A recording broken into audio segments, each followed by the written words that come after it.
امریکی صدارتی الیکشن کے نتائج کے بعد امریکہ میں ہونے والے واقعات نے یہ ثابت کر دیا ہے کہ معاشی، سیاسی، معاشرتی اور اخلاقی لحاظ سے امریکہ اور امریکیوں کا جو بھرم دنیا کی نظروں میں تھا وہ سارے کا سارا جھوٹ تھا، کیونکہ پوری دنیا میں دہشت گردی، انتہا پسندی اور منافرت کو ختم کرنے کا لمبردار ملک در حقیقت خود اس کی آگ کی لپیٹ میں ہے۔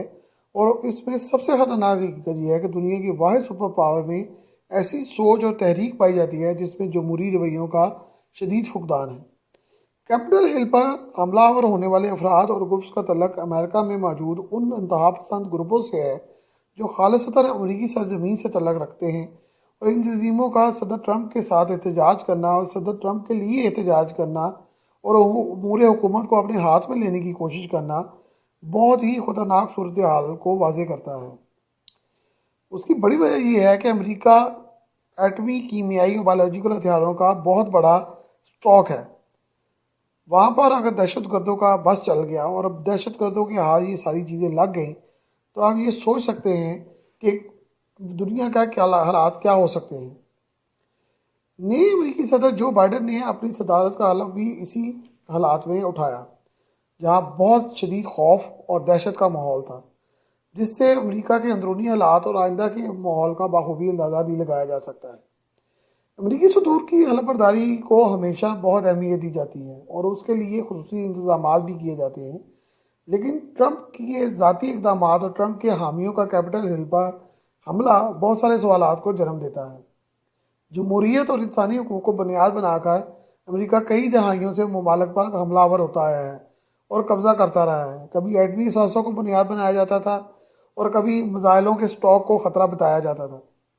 عراق، شام اور لیبیا کو اسی وجہ سے برباد کر رکھ دیا گیا، جبکہ پاکستان اور ایران پر پابندیوں اور دھمکیوں کا سلسلہ تو ہمیشہ ہی جاری رہتا ہے۔ اب سوال یہ پیدا ہوتا ہے کہ امریکہ کے جو اندرونی حالات ہیں اور اس کا جو سیاسی مستقبل ہے وہ کیا ہے؟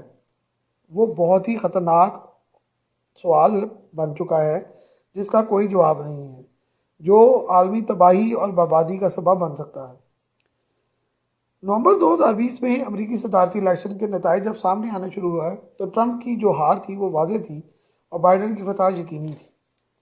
اس صورتحال میں ٹرمپ نے فوری طور پر معاملات کو دوسری طرف گھمانے کی کوششیں شروع کر دی اور ایک ایسا تماشا لگانے کا بھرپور پلان بنایا جو اس قدر جو ہے خطرناک ہو کہ بائیڈن کا صدر بننا ہی ٹھہر جائے۔ اسی دوران انٹرنیشنل اٹامک انرجی کمیشن کی ایک رپورٹ شائع ہوئی جس میں یہ انکشاف کیا گیا کہ ایران کے ایٹمی اثاثوں میں پہلے سے اضافہ ہو گیا ہے۔ صدر ٹرمپ نے اسی خبر کو بنیاد بنا کر فوری طور پر امریکی نائب صدر مائک پینس، وزیر خارجہ مائک پومپیو، وزیر دفاع کرسٹوفر ملر اور chairman joint chief of staff general mark ملی کو صلاح مشورے کے لیے بلا لیا۔ ایران کے قریب جو ان کا طیارہ بردار جہاز کھڑا تھا، وہ بہت بڑا طیارہ بردار جہاز ہے، اس کو فوری طور پر تیار رہنے کا حکم دے دیا گیا۔ ٹام ہوک کروز میزائلوں کو فوری طور پر تیار کر دیا گیا۔ 90 لڑاکا اور حملہ آور طیاروں کو بھی تیار رہنے کا حکم دے دیا گیا اور تمام تیاریاں مکمل کر لی گئی۔ لیکن ان جو افراد کو بلایا گیا تھا صلاح مشورے کے لیے، ان سب نے اس حملے کی زبردست مخالفت کی اور صدر ٹرمپ کو اس حملے سے روکا، اور بہرحال ان کو یہ روکنا پڑا۔ اور صدر ٹرمپ نے بعد میں یہ کہا کہ یہ ان کا فیصلہ تھا کہ حملہ نہ کیا جائے، لیکن بہرحال یہ اندرونی بات ہے کہ ان لوگوں نے ٹرمپ کو اس حملے کی قطعاً اجازت نہیں دی۔ ایک بہت بڑی تباہی، ایک بہت بڑی جنگ جو ہے وہ رک گئی۔ ہو سکتا تھا کہ ٹرمپ کا جانا تو نہ ٹھہرتا، لیکن ایک بہت بڑی تباہی اور ایک بہت بڑی جنگ شروع ہو جاتی جس کو سنبھالنا شاید سپر پاور امریکہ کے لیے بھی ممکن نہ رہتا، اور نئے صدر کے لیے یہ ایک پھانسی کا پھندہ بن جاتا۔ پوری دنیا کو جمہوریت کا سبق دینے والے اور جمہوریت کے چیمپئن ملک کے سربراہ نے اپنے ہی ملک کے انتخابات کو جعلی اور جھوٹ قرار دے دیا۔ ایسا اگر پاکستان جیسے ملک میں ہوا ہوتا تو برسوں تک یورپ اور امریکہ کے اخبارات، الیکٹرانک میڈیا اور حکومتیں اس پر آنسو بہاتے۔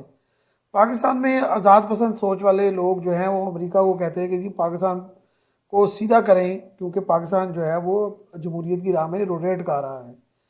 لیکن امریکہ میں اتنا کچھ ہوا کوئی نہیں بولا، اور اسے صرف محض ٹرمپ کی غلطی اور کوتاہی گردانا گیا اور بس۔ حالانکہ یہ امریکی نظام کی بہت بڑی ناکامی ہے اور یہ امریکہ کے لیے بہت بڑا داغ ہے۔ امریکی کیپٹل ہل پر 1812 میں برطانوی فوج نے حملہ کیا تھا، جس کے بعد اس کو آگ لگا دی گئی تھی، لیکن اس مرتبہ حملہ آور ہونے والے خود امریکی ہی تھے۔ اس حملے میں تقریباً 5 افراد ہلاک ہوئے، جن میں سے ایک پولیس افسر بھی شامل تھا، اور 100 سے زیادہ زخمی ہوئے۔ تمام مظاہرین کے پاس جدید آلات اور جدید جو ہے وہ ٹیکنالوجی کے ہتھیار موجود تھے، جو روایتی بھی تھے اور جدید بھی تھے۔ عام طور پر لڑائی کے لیے ڈنڈے، پائپ، ہتھوڑے، گھوڑے کی نال کے میں لگنے والے آلات جو ہیں وہ منگوائے گئے، ریچھوں کو بھگانے والے سپرے منگوائے گئے، اور جدید ترین لیزر گنز، الیکٹرانک گنز بھی منگوائی گئی، جن سے کئی لوگوں کو جو ہے وہاں پہ بے ہوش بھی کیا گیا۔ بارودی سرنگیں بچھائی گئیں اور بہت سارے حصوں میں سے بارودی سرنگیں بھی ملیں، جو کہ بروقت پولیس نے اور ایف بی آئی نے پکڑ کر ضائع کر دی، ورنہ شدید نقصان بھی ہو سکتا تھا۔ یہاں یہ سوال پیدا ہوتا ہے کہ صدر ٹرمپ کی حمایت میں کون لوگ آئے تھے؟ اس کا جواب بہت ہی خطرناک اور خوفناک ہے۔ اس ریلی اور حملے میں 16 عدد رکن پارلیمنٹ شامل تھے، جن کا تعلق ریپبلکن پارٹی سے تھا۔ صدر ٹرمپ اس حملے پر بہت خوش تھے اور مطمئن بھی تھے۔ ان کا مسلسل رابطہ تھا کہ کیا کچھ ہو رہا ہے اور کیا کچھ ہونے جا رہا ہے۔ وائٹ ہاؤس کے سٹاف کا صدر ٹرمپ سے کوئی رابطہ نہ تھا، اور یہ ایک بڑی مزیدار بات ہے کہ آج تک امریکہ کی ہسٹری میں یہ نہیں ہوا کہ امریکی صدر عبور سلطنت کے لیے میسر ہی نہیں تھا۔ وائٹ ہاؤس کے سٹاف کو جو ہے وہ ٹرمپ نہیں ملنا چاہ رہے تھے، اور سارے معاملات جو ہیں وہ ایک ایسی نہج پر جا رہے تھے جو کہ بڑی خطرناک صورتحال اختیار کر سکتے تھے۔ دنیا میں شدید رد عمل کی وجہ سے صدر ٹرمپ نے اپنے اقدامات کو قدرے نرم کیا اور لوگوں کو واپس جانے کا مشورہ بھی دیا، لیکن ان میں سارے ہی مظاہرین جو تھے وہ انتہا پسند تنظیموں سے تعلق رکھتے تھے۔ Traditional worker party, 3% group, holocaust group اور ایسی کئی انتہا پسند تنظیمیں تھیں جو اس ساری بدنامی کا حصہ تھے۔ ان میں سے زیادہ گروپس ایسے تھے جن کو ایف بی آئی جو ہے وہ اپنی واچ لسٹ میں واچ کرتا ہے اور ان کے خلاف کارروائیاں کرتا ہے۔ اس کے علاوہ بھارت، یورپ اور چند دیگر ممالک کے انتہا پسند گروپوں کو بھی یہاں پر دیکھا گیا، اور ان گروپس کو بھارت کی اور یورپی ممالک کی آشیرواد بھی حاصل تھی۔ ان کو وسیع فنڈنگ بھی میسر تھی، اور یہ پورے کئی روز کا انتظام کر کے یہاں پر پہنچے تھے۔ اس ساری تفصیل کو آپ بغور دیکھیں تو آپ کو یہ نتیجہ ملے گا کہ یہ بہت ہی خطرناک صورتحال تھی، اور اگر امریکہ میں دوسری مرتبہ خانہ جنگی شروع ہو گئی تو بہت ہی زیادہ تباہ کن ہوگی۔ امریکہ پر انتہا پسند اور دہشت گرد گروپوں کا جو ہے وہ قبضہ ہو سکتا ہے، اور حالات بڑے خطرناک ہو سکتے ہیں، کیونکہ دنیا کا بیشتر تباہ کن اسلحہ بربادی پھیلانے کے لیے تیار کھڑا ہے، اور اگر اس پر دہشت گردوں کا کنٹرول ہو جائے تو آپ سوچئے کہ کیا ہو سکتا ہے۔ امریکہ مسلمانوں کو خصوصاً دہشت گرد قرار دیتا ہے، لیکن یہ ثابت ہو گیا ہے کہ دنیا میں دہشت گردی کی نرسریاں بھارت اور امریکہ میں ہیں۔ اس وقت امریکہ کے پاس تقریباً 77,000 ایٹمی ہتھیار موجود ہیں، جو کہ بہت جدید لیول کے ہیں۔ یہ سارے کا سارا سٹاک پوری دنیا کے سٹاک کے برابر ہے۔ ان میں سینکڑوں میزائل بھی ہیں، ان میں جو ہیں وہ طیارے، آبدوزیں، جہاز، بڑا کچھ ہے۔ یہ ایک لمبی فہرست ہے۔ اگر ایسے ملک کے صدر کے پاس ایسی طاقت آ جائے کہ وہ انتہا پسند اور شدت پسند گروپوں کے ساتھ مل کر عوام کو چلانا شروع کر دے، اور یہ ساری صورتحال جو ہے وہ خطرناک سائڈ پر چلی جائے، تو آپ سوچئے کہ کیا کچھ نہیں ہو سکتا۔ اور یہ اس بات ثابت ہو گئی کہ صدر ٹرمپ کے ان گروپ سے اچھے تعلقات تھے۔ بہرحال ان کے جانے پر یہ بات ثابت ہوئی، لیکن یہ بات بہرحال ثابت ہو گئی۔ امریکہ ایک ایسا ملک ہے جہاں دنیا میں آئے ہوئے مختلف ممالک کے قومیتوں والے لوگ جو ہیں وہ رہتے ہیں، اور یہاں پر کیپٹل ہل میں جب حملہ ہوا تو یہاں پر کئی ملکوں کے جھنڈے دیکھے گئے، جن میں سب سے زیادہ نمایاں انڈیا کا جھنڈا تھا، اور کہا جا رہا ہے کہ انڈیا کا کنٹرول امریکہ میں اسرائیلی کمیونٹی کے بعد سب سے زیادہ ہو رہا ہے۔ کیپٹل ہل پر حملے کے دوران انڈیا کا جھنڈا واضح طور پر نظر آیا، اور کئی افراد کو فنڈنگ اور حملے کے لنک بھی بھارتیوں سے جا کر ملتے ہیں جو کہ امریکہ میں بسے ہوئے ہیں۔ افسوسناک حقیقت یہ ہے کہ دنیا میں اپنے آپ کو جمہوری اور سیکولر بنانے والے یہ دونوں ملک واضح طور پر انتہا پسندی اور دہشت گردی کو سپورٹ کر رہے ہیں۔ امریکی انتہا پسندوں کا گٹھ چھوڑ عالمی امن کے لیے خطرناک ہے، اور ان کا بھارت کے ساتھ جو ہے گٹھ جوڑ وہ تو بہت ہی خطرناک ہے اور اسے کسی آتش فشار سے کم نہیں سمجھنا چاہیے۔ امریکی آئین کے مطابق امریکہ کا کوئی بھی شہری ہتھیار خرید سکتا ہے، رکھ سکتا ہے اور آزادانہ استعمال کر سکتا ہے، لیکن امریکہ میں کیپٹل ہل کے حملے کے بعد یہ ثابت ہوا کہ اگر یہ صورتحال برقرار رہی اور یہ پابندی نہ لگی تو امریکہ میں ہتھیاروں کو رکھنے والے ایسا تباہ کن جو ہے وہ کام کریں گے جس کا سوچا بھی نہیں جا سکتا۔ ان مظاہرین کے پاس جدید ترین آٹومیٹک ہتھیار تھے جو کئی مہینوں تک استعمال کیے جا سکتے تھے۔ کرونا وائرس کے درمیان لاک ڈاؤن کا اعلان ہوتے ہی امریکیوں نے سب سے زیادہ اسلحہ خریدا اور ٹاپ ٹرینڈ میں اسلحے کی خریداری تھی، خوراک نہیں تھی۔ امریکہ کی آبادی تقریباً 32 کروڑ 64 لاکھ ہے، جبکہ ہتھیاروں کی تعداد جو کہ سویلین کے پاس ہے اس کی تعداد 39 کروڑ 33 لاکھ ہے، یعنی ہر 100 افراد کے پاس 120 ہتھیار موجود ہیں، جن میں سے زیادہ تر رجسٹرڈ بھی نہیں ہیں۔ اب مزیدار حقیقت یہ ہے کہ ان ہتھیاروں کی وجہ سے امریکہ میں ہر سال ہزاروں لوگ جو ہیں وہ لقمہ اجل بن جاتے ہیں۔ سن 2020 میں تقریباً 19,000 امریکی انہی گنز کا نشانہ بنے، جو کہ پچھلے 20 سال میں سب سے زیادہ ہے، اور ہر واقعے میں کم سے کم 4 سے 5 افراد ہلاک ہوئے۔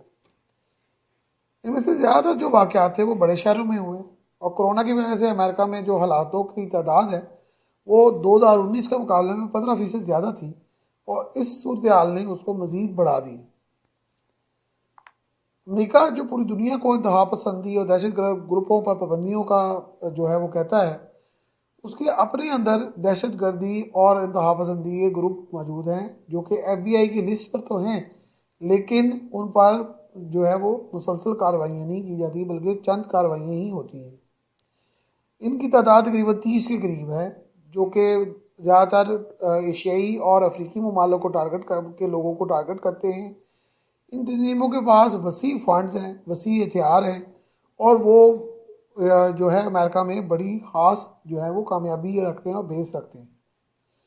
امریکہ کے لیے بڑی مشکل ہے کہ وہ ان کے ساتھ اپنے روابط جو ہیں وہ ختم کر سکے، اور ٹرمپ نے یہ ثابت کر دیا کہ وہ ان گروپوں کی سرپرستی کرتے ہیں۔ اس ساری تفصیل کو بیان کرنے کا مقصد یہ ہے کہ امریکہ ایک سپر پاور ہے، جمہوریت کا چیمپئن ہے، انسانی حقوق کا علم بردار ہے اور منافرت کے خلاف کام کرتا ہے، لیکن حقیقت یہ ہے کہ اس کے اندرونی حالات کیا ہیں۔ اندرونی حالات بڑے خراب ہیں، ان کا ایک طرح سے دیوالیہ نکلا ہوا ہے۔ معاشی، معاشرتی اور سیاسی لحاظ سے وہ مکمل پستی کی طرف چلے گئے۔ پوری دنیا میں دہشت گردی، انتہا پسندی اور منافرت کو ختم کرنے والے ملک کی طور پر پیش ہونے والا یہ امریکہ بہت زبردست فوجی طاقت رکھتا ہے، خطرناک ایٹمی، کیمیائی اور بایولوجیکل ہتھیار رکھتا ہے، اس کا بہت بڑا اسٹاک اس کے پاس موجود ہے۔ میں بار بار یہ کہہ رہا ہوں کہ اگر صدر ٹرمپ جیسے بندے کا جو ہے وہ ان لوگوں کے ساتھ رابطہ تھا تو آپ سوچئے کہ صدر ٹرمپ سے آگے بھی کوئی بندہ آ گیا اور ان کا اس جو گروپوں سے تعلق ہوا تو یہ پوری دنیا کا کیا حالات ہو سکتے ہیں۔ یہ سوچنا بے حد ضروری ہے، کیونکہ یہ امریکہ کے لیے ہی نہیں بلکہ پوری دنیا کے لیے ایک بہت بڑا آتش فشاں ثابت ہو سکتا ہے۔ فی الحال